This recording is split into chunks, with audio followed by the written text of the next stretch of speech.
Чаму польскі суддзя Томаш Шмыт уцёк менавіта ў Беларусь? Гэтага не зразумее той, хто не ведае, чым ён займаўся ў Польшчы і не разбіраецца ў нюансах палітычнай сітуацыі ў гэтай краіне. Але мы ведаем i rozbieramy się. Jest to wyraz protestu przeciwko temu, jak jest prowadzona polityka Polski wobec Białorusi i wobec Rosji. To это выражение протеста против того, как проводится политика по отношению к Беларуси и к России. Томаш Шмыт сцвярджае, што толькі ў Беларусі ён можа свабодна выказвацца і гаварыць праўду, што Амерыка штурхае Польшчу ў вайну. Шмыт настойвае, што Варшава павінна пачаць дыялог з Менскам і Масквой. А паколькі гэтага няма, то ў знак пратэсту ён нібыта и подал в отставку. На самом деле исторический момент, господа. Я не думаю, что многие из нас видели, как польский судья подписывает в городе Минске заявление об отставке. Як і не бачылі, каб нехта уцякаў з Польшчы толькі таму, што заклікае да дыялогу з Беларуссю. Вы сур'ёзна думаеце, што дзеля гэтага трэба было спальваць усе масты, кідаць працу, разрываць кантакты? У Польшчы нават дэпутаты Сейма публічна з трыбуны або ў СМІ яшчэ за 2 гады да ўцёкаў Шмыта казалі тое самае, дзеля чаго Шмыт нібыта і ўцёк у Менск. W interesie Polski jest, żeby nie dać się do tej wojny wciągnąć. I to jest zadanie dla całej polskiej klasy politycznej. У польскім Сейме дэпутат можа бараніць Лукашэнку і крытыкаваць свой уласны ўрад без уцёку ў Менск. To wy atakowaliście Łukaszenkę, ja już mówię, żadnej szansy na obronę swojej niezależności. Jedynie Donald Trump chciał pomóc Łukaszence. Гэта Януш Корвін-Мікке, польскі палітык, які адкрыта выступае за дыялог з Беларуссю і неаднаразова быў госцем фуршэтаў у беларускім пасольстве ў Варшаве. Пасля гэтага яго абіралі ў польскі парламент і ў еўрапейскі парламент. А вось гэта дэпутат Grzegorz Braun. Stop ukrainizacji Polski. У эфіры Суперэкспрэсу, самай масавай па накладзе газеты ў Польшчы, палітык прэзентуе праграмны дакумент сваёй партыі, накіраваны супраць уцекачоў з Украіны. Але пры чым тут Лукашенка? Braun таксама публічна заклікаў да дыялогу з ім. Вы не паверыце, усе трое працягваюць жыць у Польшчы, яны на свабодзе и не утекают в Беларусь. У вас как было? Вас КГБ забрало, повезло к себе, ломали пальцы, кололи сыворотку правды. Что происходило? Никакого КГБ я не знаю. Але нават Ігор Тур не верыць гэтым словам і міміцы Шмыта. А вось і разгорнуты анализ Игора Тура. Шмидт лукавил, отвечая про КГБ, потому что его приезд – это прецедент для нашей контрразведки. И поверить на слово, вот наши так не работают. Томаш наверняка или прямо контактировал с КГБ, или с ним работали чекисты легендированные, вот это уже нюансы. Пасля гэтага, шчыра кажучы, можна было б ужо і разыходзіцца. Але мы дапоўнім тэму. Па неафіцыйнай інфармацыі польскага парталу ОНТ.ПЛ, Томашам Шмытам некалькі месяцаў да ўцёку ў Беларусь пільна цікавілася агенцтва ўнутранай бяспекі Польшчы. Гэта галоўная польская спецслужба аналег КДБ, ЦРУ або СБУ. Больш за тое, яго справай займалася польская контрвыведка. Яна збірала доказы, каб арыштаваць суддзю за шпіянаж на карысць замежнай дзяржавы. Гэтага, дарэчы, не хавае сам Шмыт. W końcu przyjaciele powiedzieli mi, В конце концов, мне друзья сказали: słuchaj, szykują przeciwko tobie fałszywe dokumenty. послушай, против тебя готовятся фальшивые документы. Specsłużby Спецслужбы. chcą cię zamknąć. Они хотят тебя закрыть. Masz ostatni moment, żeby wyjechać. У тебя есть последний шанс, чтобы уехать отсюда. Нехта можа задаць цалкам талковае пытанне. Калі Шмыта ў нечым падазравалі, то чаму дазволілі выехаць? Суддзя і не толькі ў Польшчы карыстаецца імунітэтам, то бок недатыкальнасцю. Нават у спецслужбаў ёсць абмежаванні, каб правяраць суддзяў. У Польшчы яны не падлягаюць нагляду. Ужо пасля ўцёкаў Шмыта ў Беларусь стала вядома, што ён ужо там быў. У чэрвені мінулага года ён наведаў краіну па бязвізе, як пазначыў на мяжы з турыстычнымі мэтамі. Па дадзеных інфарматараў ОНТ.ПЛ, суддзя Шмыт як мінімум некалькі гадоў быў у кантакце як з беларускімі, так і з расійскімі спецслужбамі, якія дзейнічаюць на тэрыторыі Польшчы. Problem mam od 4 lat. У меня проблема уже в течение 4 лет. І праблема не на пустым месцы. У 2019 годзе Томаш Шмыт быў адным з удзельнікаў скандалу на глебе ненавісці. Тут неабходна патлумачыць кантэкст. 8 год таму ў Польшчы пачалася рэформа судовай сістэмы. Яна падзяліла не толькі грамадства, але і суддзяў. Шмыт спачатку быў прыхільнікам гэтай рэформы.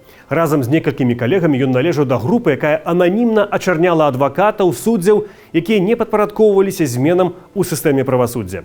Нехта зараз скажа: от вы ўсё прыдумалі, каб зганьбіць Томаша Шмыта. Нічога падобнага. 2 гады таму ён сам усё прызнаў і шкадаваў аб учыненым. Вось доказ у інтэрв'ю газеце Выборчай. Patrząc wstecz, rozumiem, że pan żałuje, że uczestniczył w tej całej nieszczęsnej procedurze. Bardzo. У Шмыта і некалькіх калегаў была свая група на WhatsApp, куды яны скідалі кампрамат на гэтых суддзяў апазіцыянераў. Пасля яго выкарыстоўвала былая жонка Шмыта. Яна нідзе не працавала, галоўным яе заняткам было спаміць у соцсетках. Яна асабіста разносіла розныя дэталі сакрэтных дакументаў па інтэрнэце, падпісваючыся псеўданімам «Малая Эммі». Вось яна. Mała Emi miała kochać i miała robić wszystko to, czego nie mogłaby zrobić Emilia Szmyt pod swoim imieniem i nazwiskiem. У інтэрв'ю яна расказала, што рабіла гэта дзеля мужа, дзеля яго прафесійнага росту. Mój mąż też mnie chwalił, więc było to dla mnie taką zachętą do tego, żeby robić to dalej. Томаш Шмыт пазнаёміўся з сваёй будучай жонкай на сайце знаёмстваў. Ён быў пасля разводу, але цяпер і Эмілія ўжо была і жонка. Чаму так? Бо падчас гэтай гісторыі яна сышлася з іншым суддзём, які ў выніку рамансу трапіў у шпіталь. У выніку Эмілія і Томаш Шмыт развяліся. На пытанне, чаму ён апынуўся ў той групе, якая хейціла суддзяў, Шмыт адказваў тады вось так. W momencie, kiedy znalazłem się w pewnej grupie, bardzo ciężko było się z tego wycofać. Сіла ёсць, воля ёсць, а сілы волі няма. Нюанс у тым, што тады, у 19-м годзе, суддзя Шмыт абвяргаў сваю дзел у такой групе. Тады яму нічога не маглі зрабіць, бо, як я ўжо казаў раней, у суддзі ёсць імунітэт. Але ў 22-м годзе ён усё прызнаў і пакаяўся. Нават пасля прызнання Шмыт не страціў працу. Але пра тую справу ён цяпер не хоча згадваць. Сёння ён заняты крытыкай Польшчы. To ja już trochę o tym mówiłem.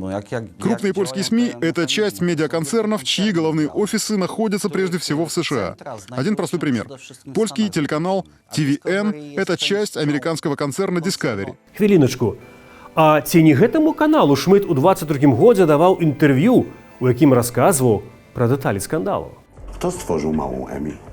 Sama się stworzyła. Так, гэта той самы канал, які нібыта падпарадкоўваецца амерыканцам, як цяпер кажа Шмыт. І гэта не адзінае яго інтэрв'ю са Шмытам. У весну 20-го года ён даў амерыканскаму каналу ажно паўгадзіннае інтэрв'ю. Te nazwy się zmieniały. Antykasta, kasta. Дарэчы, той скандал не скончыўся.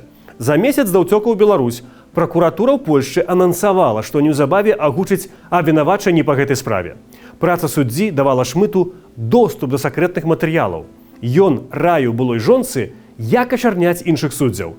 Ён шмат што ведаў, бо працаваў у судзе. Нюанс у тым, што ў варшаўскім ваяводскім адміністрацыйным судзе Шмыт займаўся справамі, датычнымі дзяржаўных таямніц. Калі коратка, ён займаўся пытаннямі, якія тычацца дзяржслужачых і спецслужбаў. Гэта ён выдаваў дазволы доступу да сакрэтнай інфармацыі. Якое ж супадзенне, што менавіта ён уцёк у Беларусь.